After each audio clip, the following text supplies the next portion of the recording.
Check.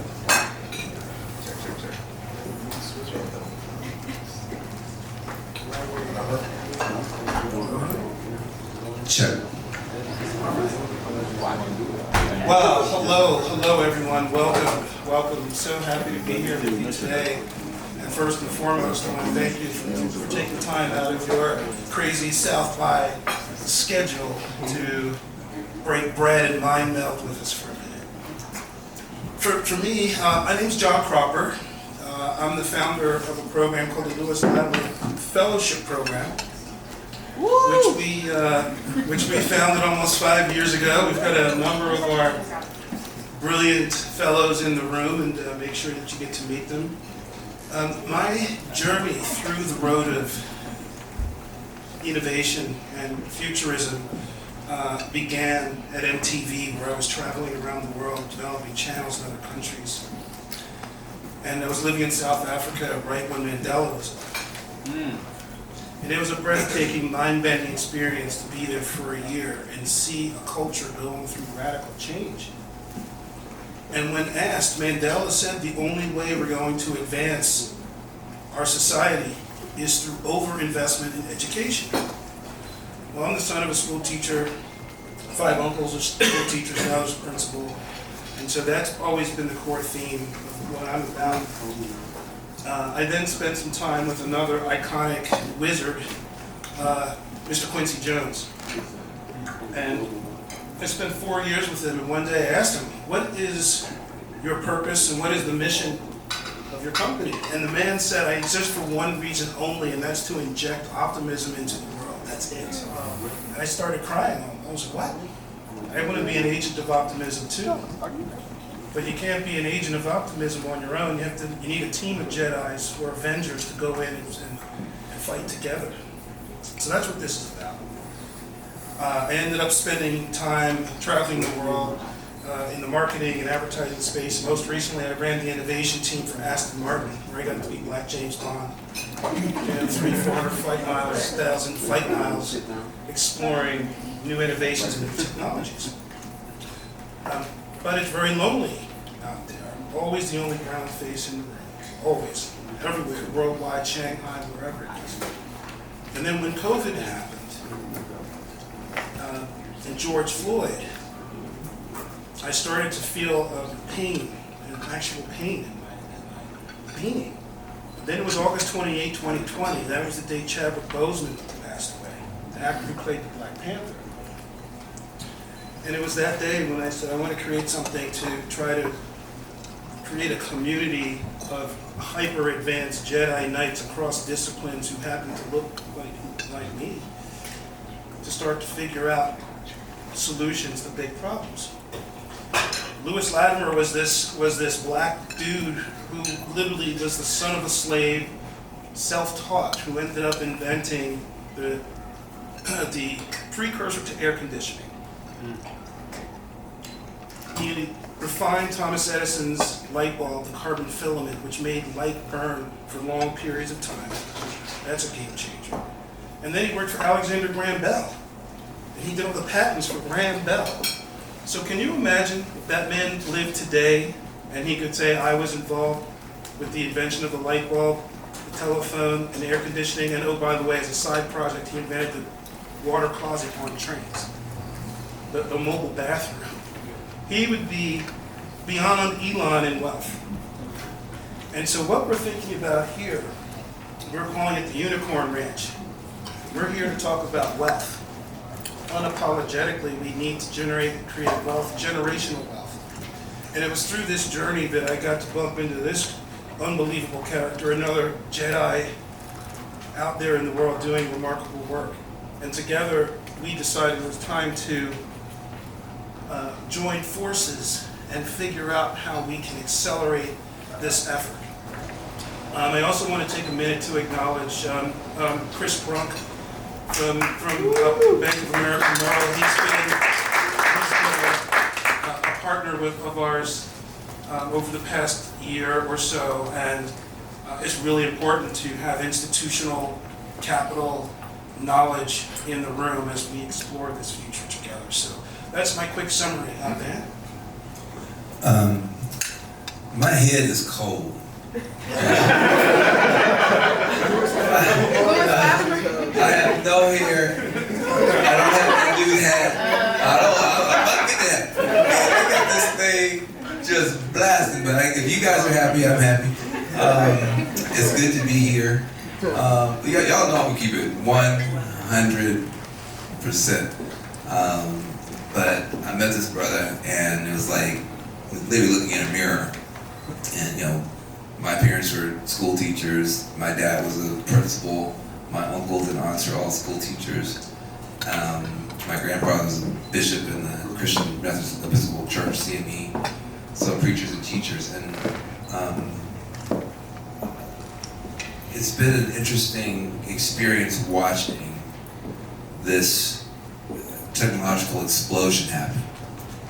And it was moving at this pace and now, like literally, if you're tracking this every day, they're announcing some new breakthrough that if they just announced that, it would have been the news of the century 10 years ago. And now it's not even the news of the Twitter cycle. So we're entering a new civilization, a new human civilization, with several trillion-dollar industries taking off at the same time. AI, quantum computing, robotics, biotech, blockchain, private space, and others at the same time and converging. And as a result of that, we're now raising children. They're going to grow up in a different human civilization than the ones that we grew up in. I have two big kids, so I got two little now. One's 2, one's 4. Their first crushes will probably be AIs. Not a rock star, not a hip hop star, not an athlete, probably some digital persistent presence in their life. That's a different human civilization. When it's time for them to give us grandchildren in 20 years, 30 years, they might open up a laptop or some kind of holographic interface and use biotech tools to design my grandchildren. That's a different human civilization than what I grew up in. With longevity tech, they might live to be 100, 120, 140. That's different. And when they die, they may be buried. My children, I'm looking at right now, they may be buried on the moon or on Mars, because we're likely over the next half century to become a completely space-faring civilization. So if we're going to have a new human civilization, there's only one question we should be asking. Is it going to be human? Is it going to be civilized? Is it going to be human? Is it going to be civilized? And I'm not sure we're on track for either one. Because the people who have their hands on the steering wheel right now, they have one form of AI, artificial intelligence. But they don't seem to have the other forms. Ancient intelligence, AI. Ancestral intelligence, AI. Aboriginal intelligence, AI. African intelligence, AI. There are other forms of AI that need to be a part of this conversation so we can get where we're trying to go. And so, when I talk to Cropper, the one thing that gives me confidence is that in some ways we've been here before. Black folks, after our enslavement, got dumped into a new world. And it was a new world that was unfamiliar, in a place that was unfamiliar. But and by the way, within a generation we had black millionaires. Within a generation we had black Wall Street. Within a generation, there was an adaptation that allowed us to be so successful that they said, screw this, burn down the black Wall Streets and put us in Jim Crow. Like, you were too successful coming into this new situation. So it gives me a lot of confidence. What did we do? What did we focus on? What was the trick? It was education. And it was a particular kind of education in that black folks coming out of slavery we created the black church and we created black colleges. And I would argue that those two educational institutions would be in contention to be the most consequential educational institutions in Western civilization in the past 150 years. You say, well, how can you say that, man? Well, it wasn't Harvard Law School or Yale Law School, where I went to school, that realized the Constitution was inconsistent with racism and segregation. That was Howard Law School. That was Charles Hamilton Houston finding a kid named Thurgood Marshall and sitting in the Supreme Court to figure it out. It wasn't the white church that figured out that the Bible was inconsistent with racism. That was the black church. That was Howard Thurman and all those folks. So, arguably, coming out of a very tough situation into a very new situation, by focusing on education, the education of the church, the education of black colleges, we actually helped Western civilization become civilized. The key is with black educational institutions, they always do two things. They help black people and our allies make sense of the world, and they empower us to go out and make the world make more sense. That's what the black church does, that's what black colleges do. Help me make sense of this world and empower me to go out and make the world make more sense. And so Dream Machine Academy, which I'm very proud to be running with Stephen and I. Well, give them a round of applause. Stephen and I are big hand up high. I'll tell you about them later. But we are going into public libraries in places like Detroit and other places and turning those public libraries into pop-up AI learning centers and empowering people at the grassroots level to make sense of the world and then go out and make the world make more sense. And I'm very, very proud of our partnership, and I'm especially proud of the person that you're about to bring to the stage, who is taking all this to an even higher level. But I'm not going to steal your thunder on Mr. Deese. Yes, well, thanks, Sam.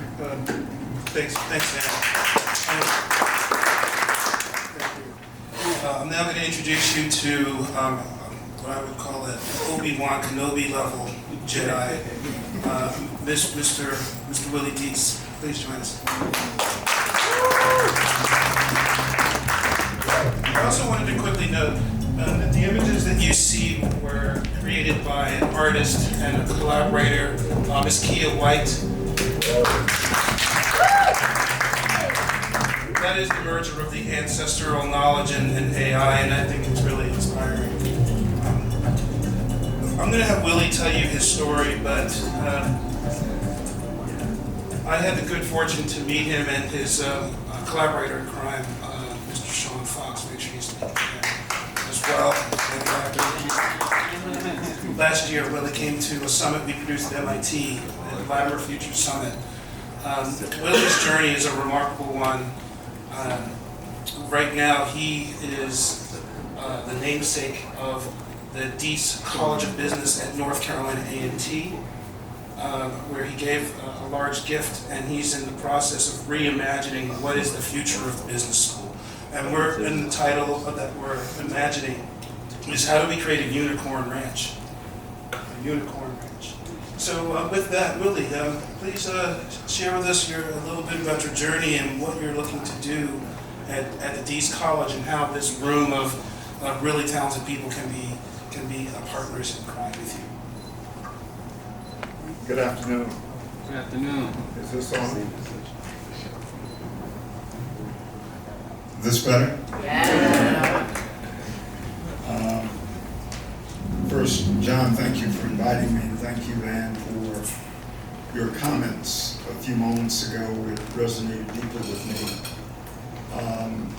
I'm a country boy from North Carolina who grew up on the farm, and because of the church in North Carolina, A&T, I got to see the world. I ran manufacturing and logistics and distribution for Merck Pharmaceuticals.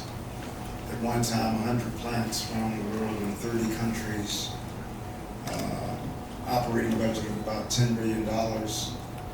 And we delivered drugs and vaccines all over the world. As I look out over this audience, all of you were vaccinated when you were a baby. I was responsible for making them. Thank you. And when Van talked about the role of the church and the HBCUs, it resonated deeply with me because it was Thurgood Marshall who argued for the Brown versus the Board of Education and delivered that outcome. It was Martin Luther King who had a dream and paved the way for equity and civil rights, of which we've only had access to for 66 years or so. And as I went up the corporate ladder, I remember being at Merck for 1 year, and the person who hired me was getting ready to become CEO. And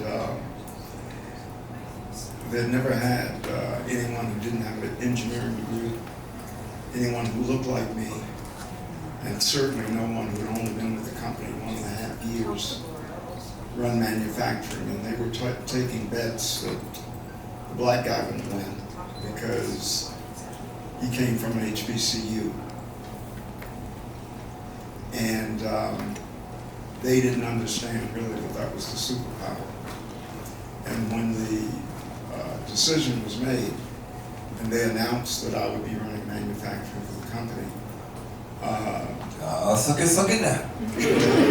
the folks who looked like me were cheering, and the ones who didn't were in a bit of awe. And I say that not in an aggrandizing or braggadocious kind of way. They just didn't know. And what I would add to that is one thing that those who were betting against me had in common was that they did go to MIT, and I'm not knocking anyone who went to MIT or Stanford or Harvard or any of those places. But they did all have one thing in common. They called me their boss.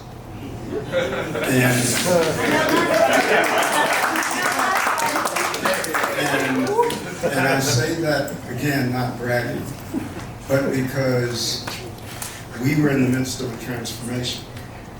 And I remember writing a letter to the CEO, and there were 5 candidates. And I said to him, I know what you have to do, and I know how to do it. And the other people don't. I've done it before, and they haven't. And I understand not only what's going to be required from a technology standpoint, from a production and manufacturing perspective, I understand how to get this done through people. And I understand how to lead. That is what I heard you talking about, man. That is what we do uniquely because we've had to. Because we never had all of the resources to make it happen, and we found and created ways anyhow. And when I think about AI, it is going to be, I think, the most revolutionary invention for the next 50, 60 years. It will continue to evolve. It will continue to grow in its application, but it will be in every phase of our lives. What I worry about is Jim Crow, apartheid, and all of those forms of oppression and discrimination were systemic and mostly mental and physical. AI, while being is different in that you can legitimately practice structural apartheid and Jim Crow, and you can be willing participants if you are left behind. And what I get worried about is that you can systemically be left behind and can systemically be shut out, and it can be legal and we can be willing participants if we're willing to go along for the ride. Well, yeah, I couldn't agree more. And when we spoke a week or so ago, and you mentioned the term digital Jim Crow, it kind of, it spooked me. I was thinking about, sorry. I was thinking about the fact that I believe it was Scott Galloway who said that you're not going to be replaced by AI. You're going to be replaced by a person who knows how to use AI. And I think that's a pretty elegant and truthful statement. So I'm wondering if we can spend about 10 minutes or so just kind of talking about, well, how do you design a unicorn ranch? We've got the infrastructure and the machinery. We've got the #1 engineering school in the world that graduates black engineers at North Carolina A&T. And we've got the Deese College business with the fundamental infrastructure. At the end of our gathering today, we've passed the note card around, and we're looking for ideas, by the way. We're going to invent it together. But let's take a minute, guys, and talk about that. Van, what do you imagine, what do you see when we think about how to design the training platform of the future that addresses all of these unique cultural nuances that we have to take into account? I think that this is the best opportunity for people who have been left out ever. I look at it completely differently than the people who look at what's happening as this avalanche of bad stuff that's going to like crush us and discriminate against us and leave us out. That could definitely happen, but I don't think it will if we decide to play the game the right way. I think we should be excited. First of all, the status quo is not that great in the first place. So the idea that somebody's going to come and disrupt everything, good! Do you like this school system so much as it is that if we could disrupt it? I mean, the people in this room, if we could design a different school system, deliver it, use AI, good, please disrupt the school system. Please disrupt the healthcare system that's having black women die having babies in the United States at a higher rate than people in quote-unquote third world countries. Please disrupt all of it. But when I say disrupt all of it, I mean disrupt all of it. Disrupt poverty, disrupt pollution, disrupt prisons, disrupt polarization. Let's disrupt all of it and replace it with something better. And you're never going to replace it better as long as the status quo is in place. So breakdowns can become breakthroughs if we use it. I think that people always tell me, Van, you should not be this enthusiastic. And they say, you're way too excited. First of all, 99% of black people don't know anything about AI in the first place. So what are you talking about? And I said, you are correct. 99% of black people don't know anything about AI. And 99% of white people don't either. That's called equality. This is the first time in my life I've actually experienced equality. We equally ignorant and equally ill-prepared for some major stuff. Hey, I gotta cut in. The evidence of what you just said was COVID. Sure. Yeah. Look. So look, all I'm going to say is, if it's even Steven jump ball, and what's going to make you successful is your ability to pivot, to switch up, to hustle, to learn. I'm not betting against black people. Like, a lot of the stuff that has been pushed to the side and ignored and even put down may actually wind up being the stuff in the new system that makes you win. So for instance, prompt engineering. What is a prompt? A prompt is just the ability to ask a question and make something happen. You know the people in the world who are the best at asking you a question that's going to make you do something? Black women.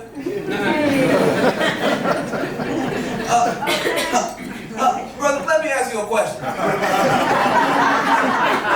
Your life about to change. Okay? I'm like seriously that the things that we bring to the table with the right attitude, opportunity, and education can have us, people are saying, oh, we gotta get left behind. We don't want to be left behind. Why shouldn't we just say we want to dominate? Why can't we just dominate?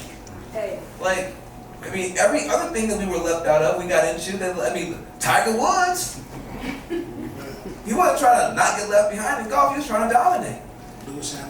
Lewis Hamilton, Deese, Deese. So I'm saying to myself, this is the best opportunity that we're ever going to get. And the last thing I'll say is this.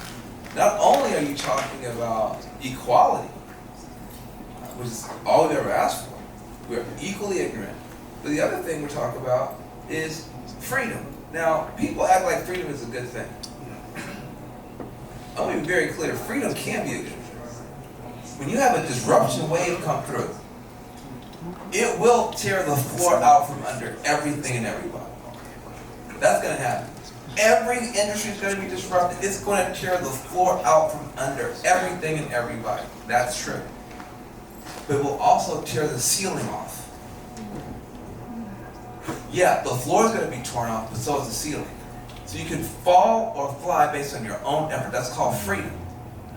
Most people don't want freedom, they want security. But you said you wanted freedom. You said you wanted equality. Well, here it is. Looks different than you thought, but it's here.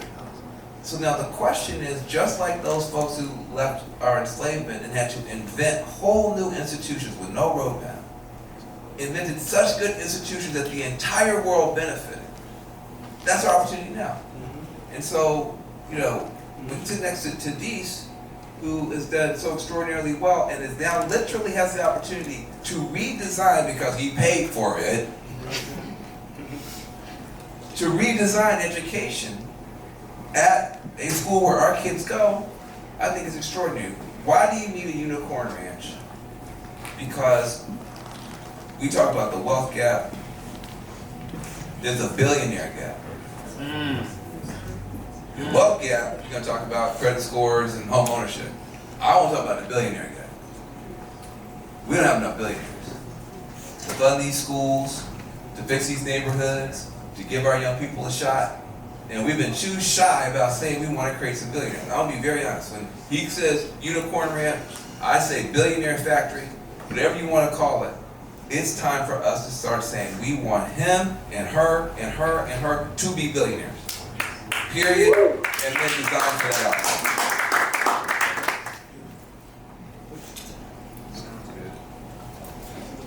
out. I agree with your thesis, Van. I agree with your vision and objectives.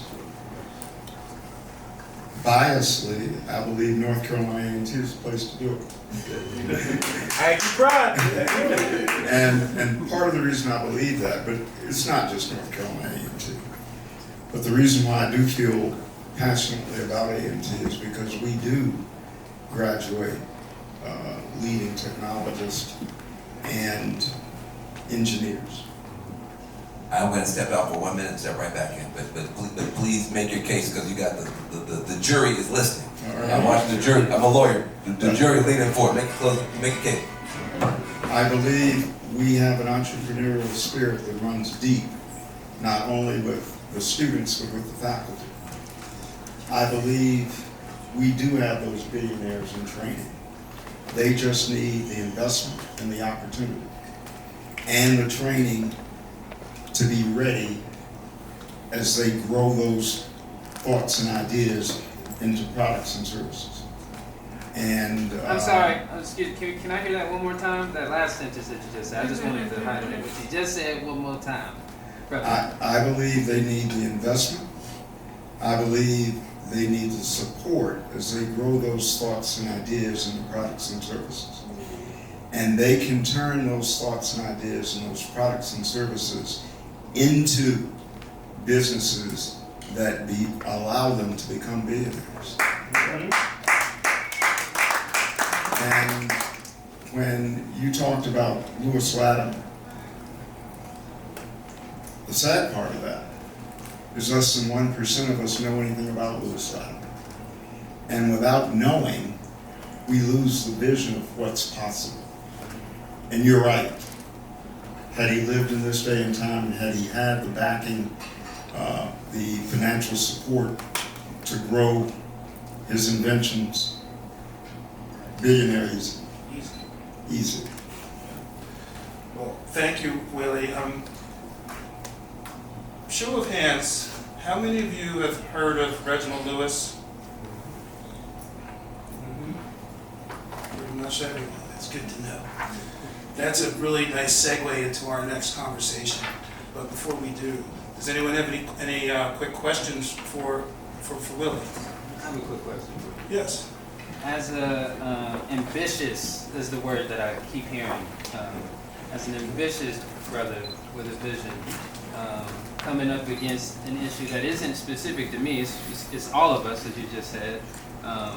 What can we do when you are the young brother or sister with an idea and resources don't sprinkle down to you, and you do have an idea that is $1 billion idea, trillion dollar idea, but not even just for self, for the community itself, measurable impact.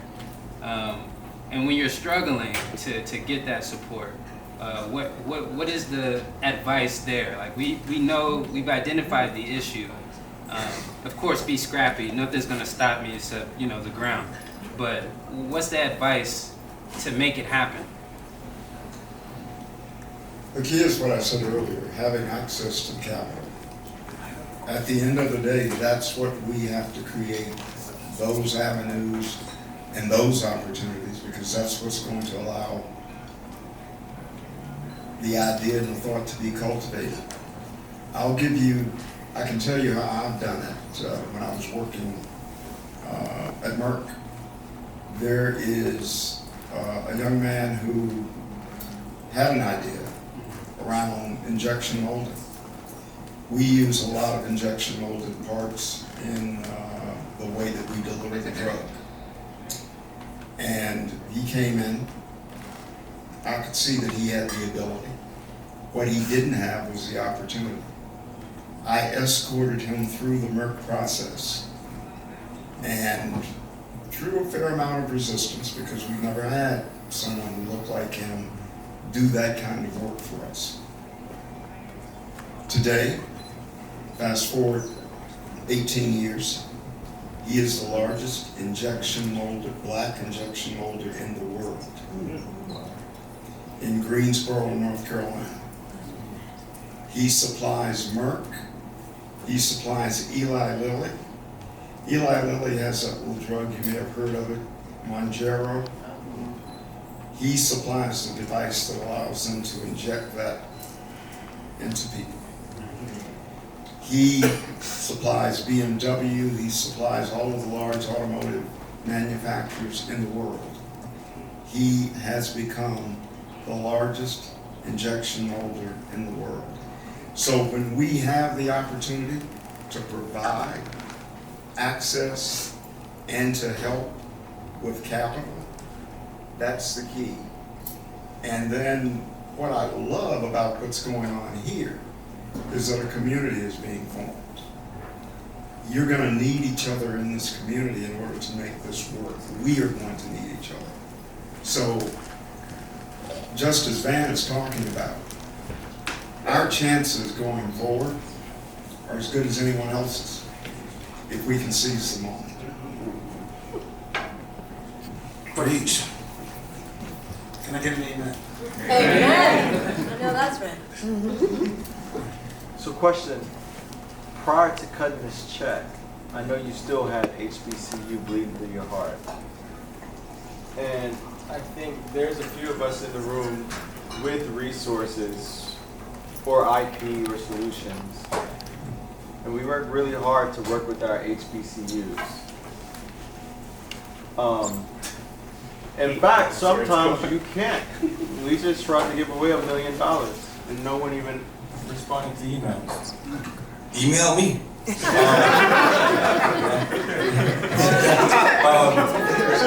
So you're asking. And so what I'm asking is because the mission is bigger than the feeling. I know there's a time and a place, but seriously, there is also something called fatigue. And I would love to have your wise words imparted on the audience as they may go through that. Because often what I found is, you know, it may not be a $10 million check, which is what a lot of our institutions want because they're in survival mode. But it may be one key relationship, but they're missing out on so many of those blessings because they're waiting on their kids to stop resource or growing power jobs. And sometimes those aren't the solutions that's going to give you the sustainability you need, you know. And this black man right here tired. I hear you and I get it. When I started this journey, I was 6'5", handsome, and I had hair. So I know what you're talking about. I'm now 70. And what I would say is we have to hang in there and stay in this fight. And you have to get to the decision makers on the campus. Fortunately, at A&T, I have enough influence. I can escort, but it's time consuming and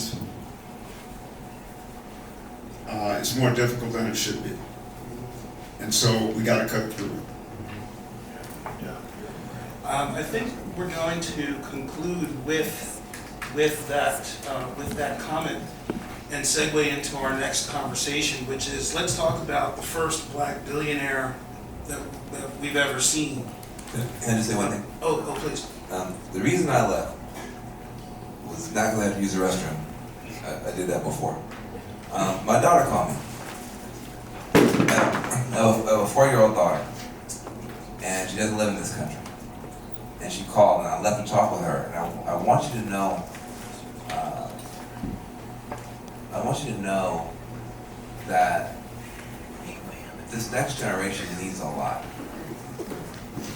They need a lot.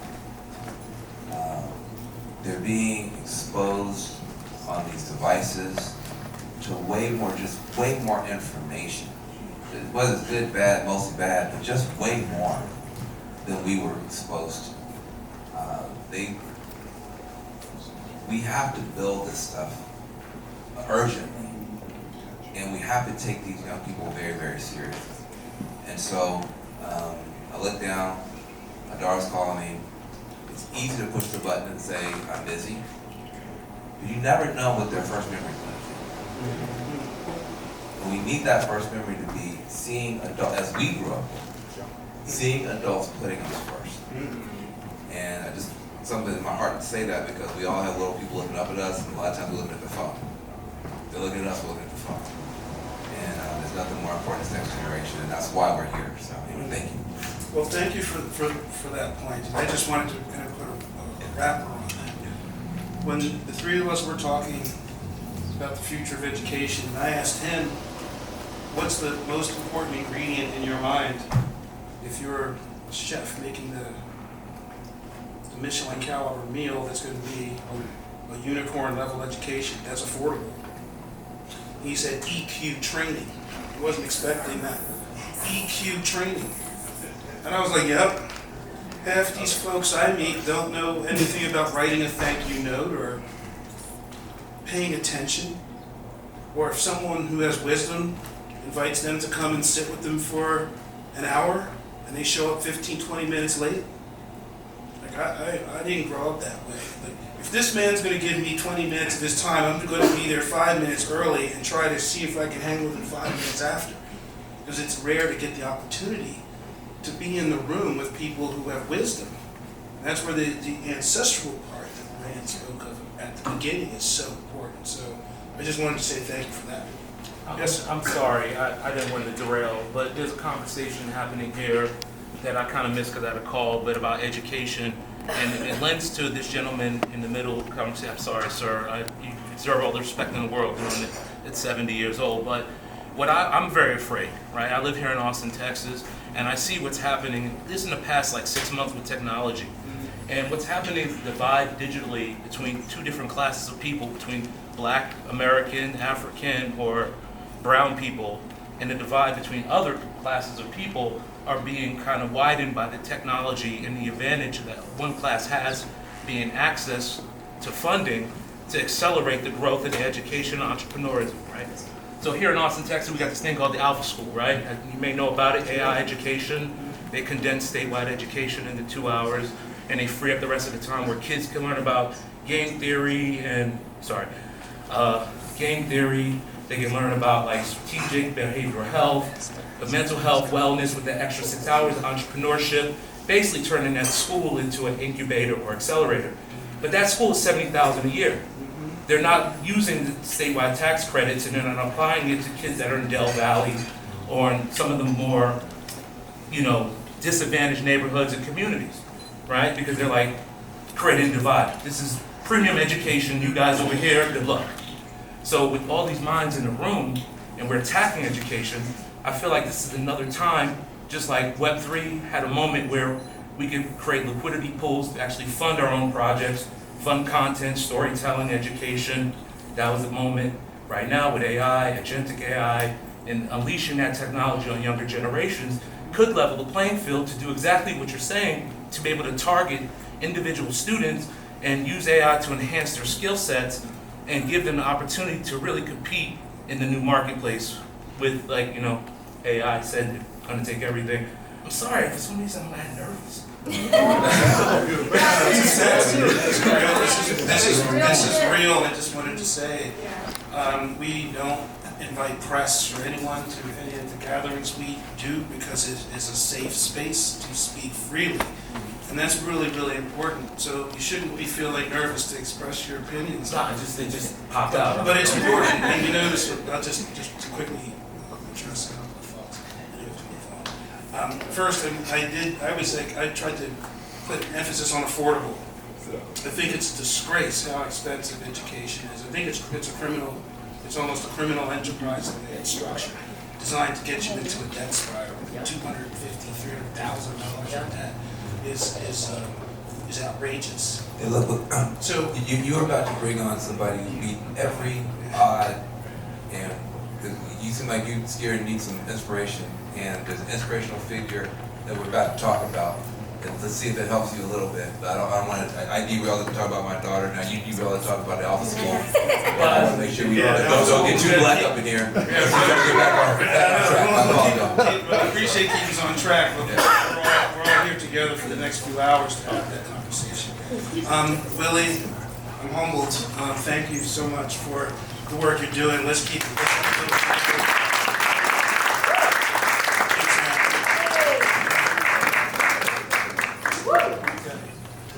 So where is Jesse and our good friend?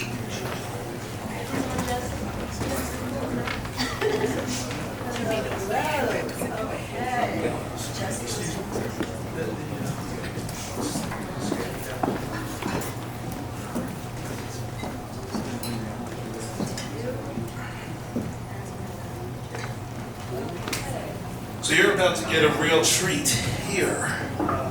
Hold on. Catch the slides up to where we're at. As we were talking about this guy, Lewis Latimer, most of us don't know, on September 23rd of 2023, there's our beautiful Latimer fellows, a number of them in the room here, and we discovered that Lewis Latimer didn't have a tombstone on his gravesite. I mean, this is an American treasure, and he didn't have a tombstone on his gravesite. We said, no, we have to correct that wrong. And so we commissioned the artist who designed the Martin Luther King Memorial in Atlanta to design a tombstone for Latimer. And if you see the white streaks in that marble, it's called lightning granite, and it's a metaphor for electrification. And so I just wanted to share that quickly, that we think it's incredibly important that the hidden figures like the movie in the American diaspora, the American, African-American culture, we have to memorialize and honor those people so that we don't feel like we're the first ones doing it. There were people ahead of us who did it before us. And also felt it was important, given we lost another Jackie Robinson-like figure, Mr. Jesse Jackson, his funeral was last Friday. I think Van was actually at his memorial. And we thought, you were there, yes, and Jesse Jackson had amazing things to say about this guy too, and he'll tell you a little bit about that. But we wanted to take a minute just to kind of, again, pay respect to our elders, if you will, the original Obi-Wan Kenobis. And I've had personal run-ins with Jesse myself, but I will always have a profound sense of respect for what he accomplished as one of the first. So, Hell yeah. so I'd like to introduce you to two amazing people. And Jesse will tell you about himself in a minute, but he is a true pioneer. He's a legal scholar, a legal mind. He's also been a senior leader in state leadership in Washington State. But he's also a movie producer, and he's going to tell you about a really cool project. And my partner in crime here, Janelle Randall. She's an experienced designer and helps us produce our various gatherings throughout the year. But her family is also a producer of this story called the Reginald Lewis story, one that desperately needs to be told. Jesse, tell us about the very first Black Unicorn. Tell us a little bit about your journey, and especially telling the story of seeing Bezos under your conference room table. Well, first of all, John and Janelle, first thank you for the work that you. Use the mic up. Thank you for. Is it on? Testing 1 2 1 2 1 2.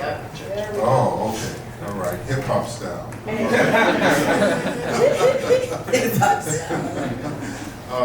The extraordinary work that you're doing beyond this forum is incredible. Your unicorns in and of yourself, creating more. And if I get that match or lighter that I asked for earlier up here, I will show you exactly what we're all doing right now in terms of making sure that the next generation has not just the opportunity, but the tools and the financial resources to achieve their dreams. Anybody got a lighter in the audience? Anybody got a lighter? Yeah. There's a lighter over here. Hey, we got 5 on it. You can bring that thing right up on stage. This is, well, first of all, we didn't give y'all a chance to, with your hands, applaud and thank the previous panel. Yeah.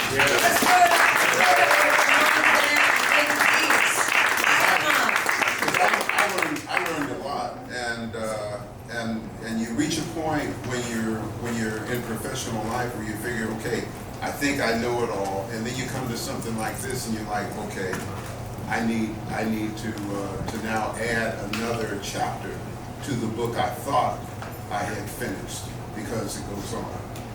I'm sorry. Oh, okay. And thank you. And what we have here is you asked about my journey, which is quick. I don't consider myself a unicorn, but I was at a point after having served in the legislature for 10 years, as you pointed out, in the Washington State House of Representatives. The reason I served for 10 years is because when I ran, I said, I'm only going to serve for 10 years. I was running against a guy who had served for 50 years. He wasn't 50 years old. He had been in the seat for 50 years. And of course, I ran and said, I won't be like him. Elect me 10 years and I give the baton to the next generation. And I was endorsed by, yes, Jesse Jackson, who, the Reverend Jesse Jackson, who recruited me as a law student. And I didn't want to run at that time because I wanted to finish law school. And, but I said yes to the Rainbow Coalition and to the Jackson for President campaign in 1984. He was Reverend Jesse Jackson, and without Reverend Jesse Jackson, there is no Representative Jesse Weinberg. He inspired me to move from being a law student to being a lawmaker in one campaign. We defeated that guy.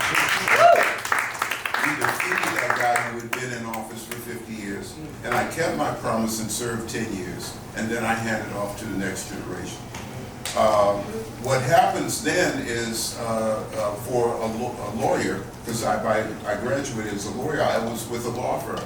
And it was one of 6 law firms that helped do the IPO for a little company called Amazon Books. You ever heard of that?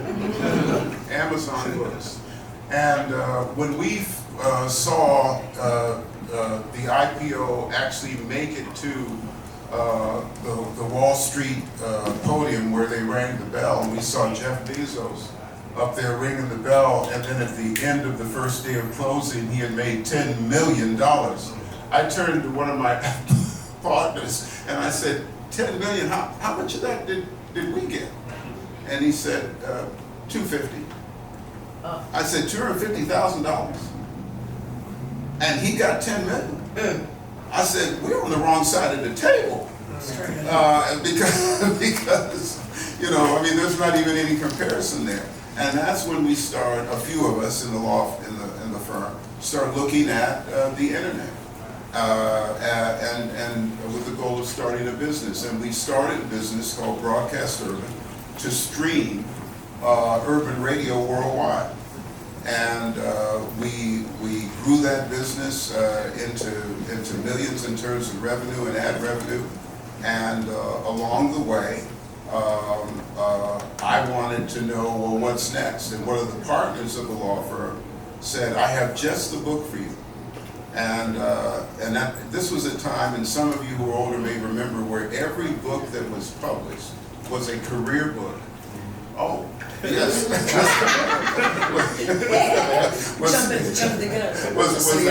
was a career book, and it always had something to do with your parachute. What color is your parachute? Remember that? So I figured, okay, it's going to be one of these parachute books.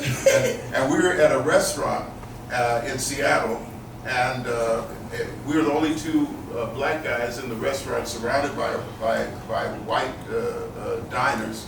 And he says, lean in and I'll tell you the title of the book. And I said, well, why you? He said, come here. He said, why should white guys have all the fun? And I said, get out of here. There's no book, why should white guys have all. I said it loud like I'm saying it now. All the white folks like turning around. And I said, there's no book, why should white guys have all the fun? He said, no, not only is there a book, I just finished reading it and I'll loan it to you. And he brought it by. That it was a Friday night, and I grabbed it as I was coming in the door and threw it on the bed. And when I got in bed, I started reading it. And then the sun came up. I hadn't slept, and I got up and canceled all my appointments. And I kept reading that book. And by the end of the weekend, I wish I had taken a picture of myself because I wasn't the same anymore.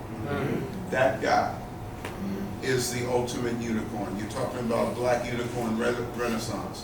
How many of you have read the book, Why Should White Guys Have All the Fun? Hey, we love it. Right, that's like less than 10 people. All of you are gonna read this book now. I'm not telling you, I just know you are.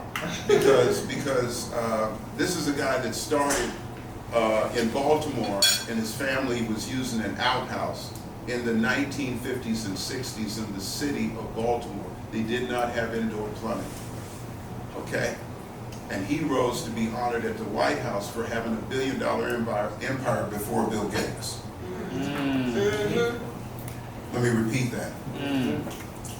He owned $1 billion empire before Bill Gates.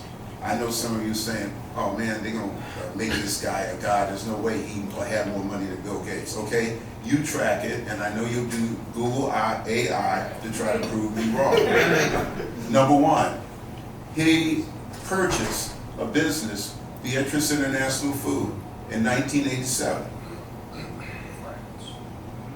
In 1987. By 1988, he had moved those sales revenues from 900 million to 1.2 billion. he was the majority owner. You say, well, yeah, well, Bill Gates, okay, we're gonna go to Bill Gates. Bill Gates went public in 1987. Didn't hit $1 billion. It wasn't until 1990 that Microsoft generated more than $1 billion in sales. So which is first? The guy that does $1 billion in sales in 1987, 1988 without being publicly traded. Old school, sales. Because Beatrice International Food fed most of Europe. None of the United States. This is a brother in the United States making bank in Europe without any money from one of the greatest countries and economies on planet Earth.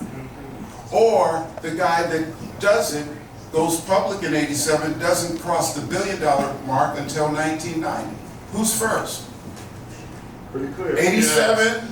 The brother that does it in 87 without being publicly traded, or Bill Gates, who did it in 1990, publicly traded. Who's? Rego Lewis. Thank you. Only one of you put that together. The rest of you are in disbelief. Give Rego Lewis I thought it was rhetorical. I want to make sure we get to talk about the finance. We only have a few It minutes. took so long guessing the answer. No, I thought it was rhetorical. But you have to promise that you tell the story of Bezos under your conference room table.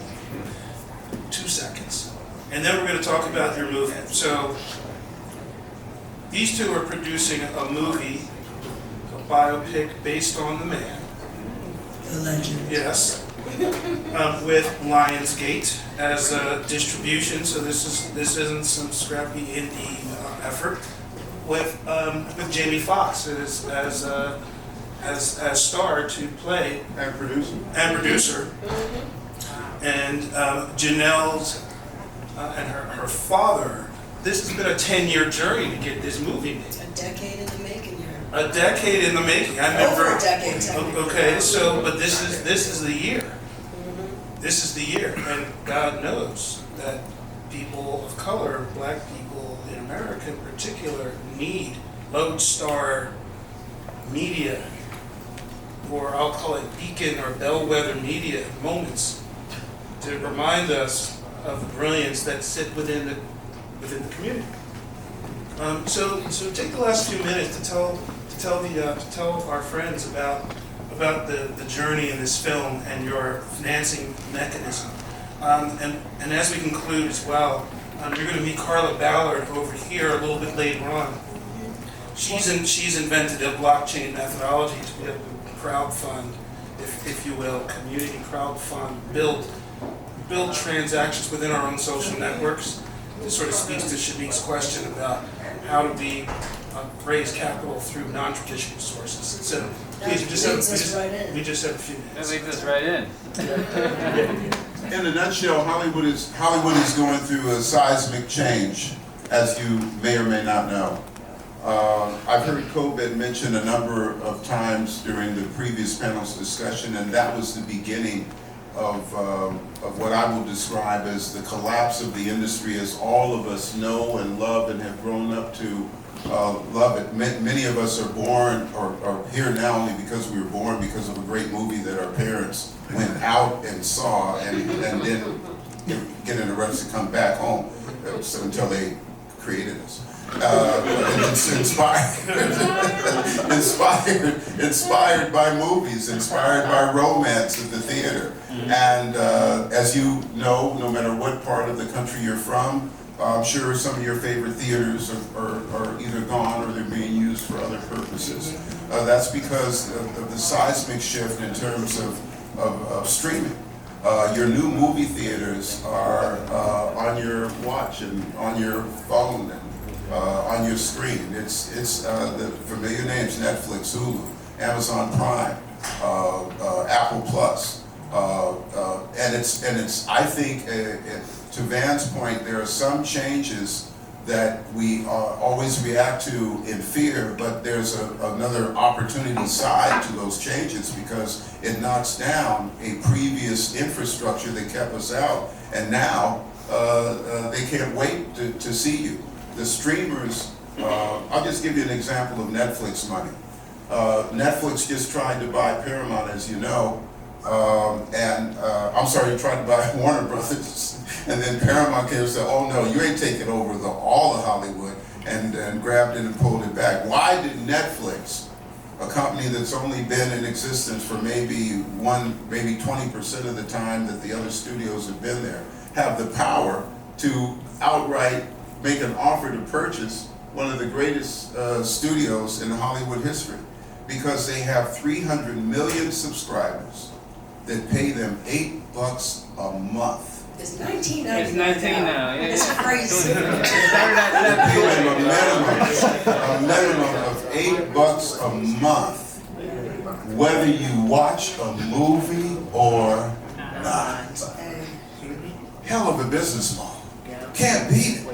All you gotta do is hit the Visa, MasterCard, American Express, or whatever the customers put, the subscribers put on there, and your money is there.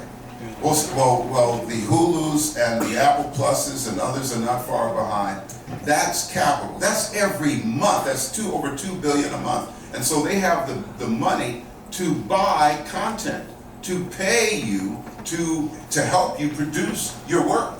Whereas in the studio system, you did have some of those entrepreneurial owners emerge in our community every now and then. Every now and then there's a Spike. Every now and then there's a Tyler, right? Every now and then.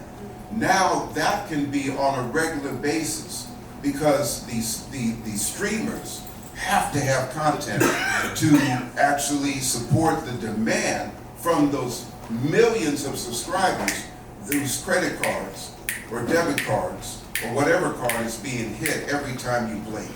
And so that's the opportunity that we have.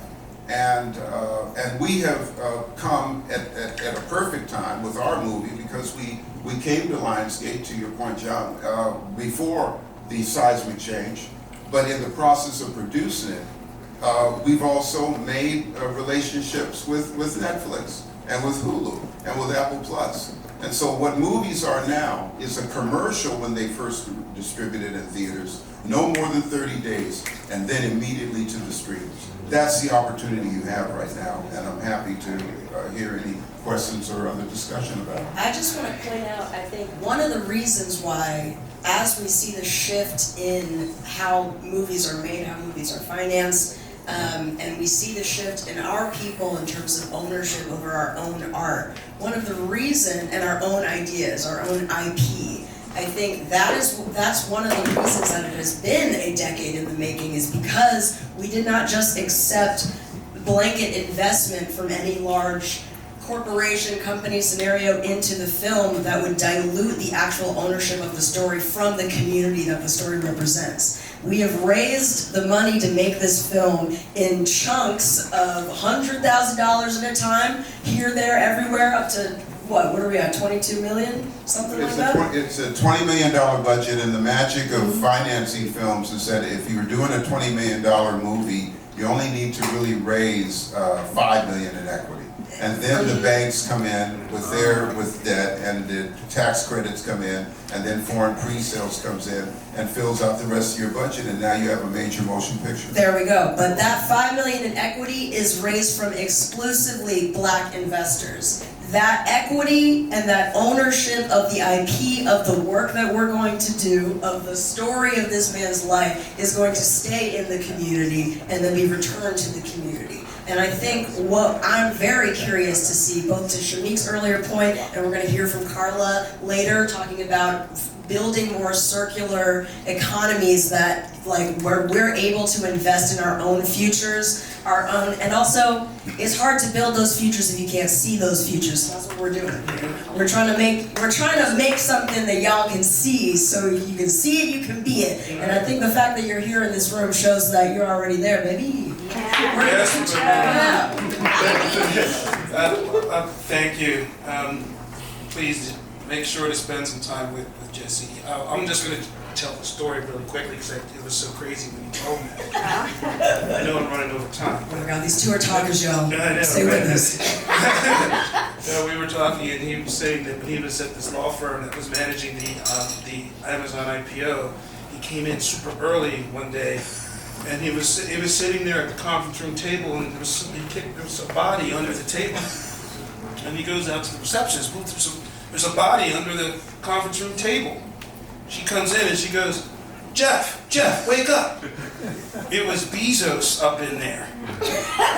Under the table? Under the table, he slept overnight. He was working, and he just, instead of going home or commuting back to wherever he lived, he just crashed in the law firm conference room. I like to imagine him like that little goofy picture of Voldemort underneath the chairs in that train station. And I just thought it was an absolutely outrageous story. So anyway, Janelle, Jesse, thank you. Can't wait to learn more about this film. Obviously, it's a movie that we have to see, that has to be brought into the world. So thanks for putting a decade of effort into bringing this man's life into the public sphere. No, thank you. Thank you for all the work you're doing, really. I said I would show something with this slider, so I better keep my word. You better.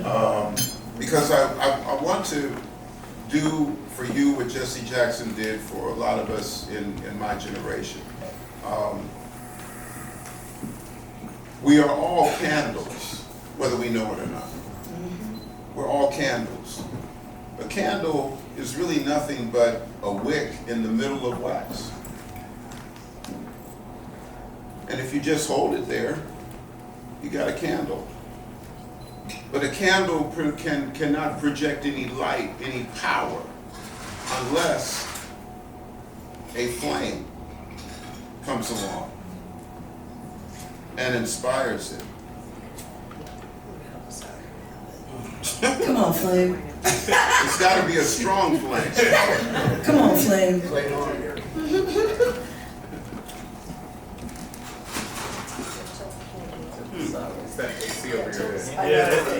There we go. Ooh-wee. We got Now- live on y'all. There's power. Now there's light because the fire, the flame, the torch gave this candle the power it needs to give light to the world. All of us are candles, just unlit until you're inspired, until you're motivated, until you see that you can be better. It doesn't mean you have no talent. It just means that something needs to come along. It may be an experience. It may be a speaker. It may be a presentation. It may be Jonathan pulling us all together. And now the power of the candle is being seen by the world. And so we hope that what we've done here today has lit your wick to give you the light, to not only increase yourself and achieve your dreams, but it help the next generation achieve theirs as well. Thank you very much. You guys, thank you so much for this panel. We are gonna wrap up with a little programming break. We got about 15 minutes. No, actually, You guys- we're going to continue because we are running behind. Okay, so we're staying with it. That said, as we switch gears into our next little panel, feel free, there will be some food back there, feel free to grab a drink. It is an open bar, I don't know if y'all knew that, so feel free to get a drink on us. And then we should be reconvening, I would say, let's take at least 5. Everybody could use a little stretch.